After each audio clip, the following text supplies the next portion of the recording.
kumukuha ako ng mga matatanda. May isang instruction si Ishma. Kumuha ka ng mga matatanda, yung talagang mukhang matanda. Kumuha ka ng 20 matatanda. Diyos ko, punta ako sa barangay, kuha ako ng 20 matatanda. Nakitang-kita ang katandaan. Inihigera ko, ito na po ang 20. Ito si Ate Guy. Isa-isa inspection ni Ishma. Naku, hindi maganda yan. Papaligin mo yan, hindi nakikita katandaan. Dapat nakikita ng katandaan sa mga mukha. Ha? Ibabalik ko lahat ito? Isa sa mga barangay? Nilamitan sila na ako na Ate Guy. Kaya mo, kakausapin ko isa-isa. Kaya usap niya habang papunta kami sa bus. Alam mo, binigyan siya binigay ng pera yung mga matatanda.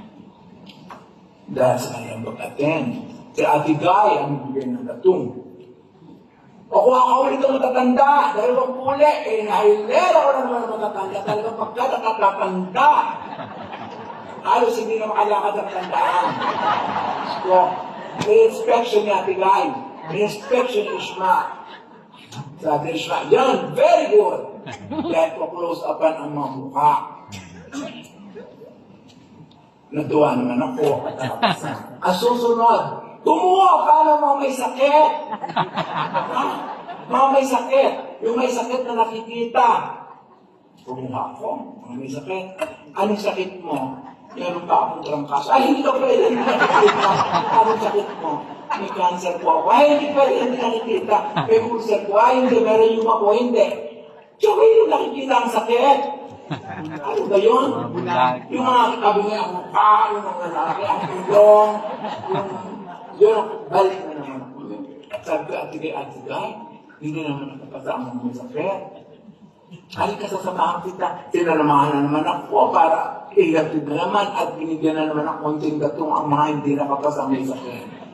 Next na dumating, ang totoong may sakit.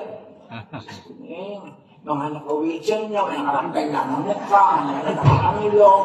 Tuwan-tuwa naman si Ishma dahil yun ang kanyang gusto.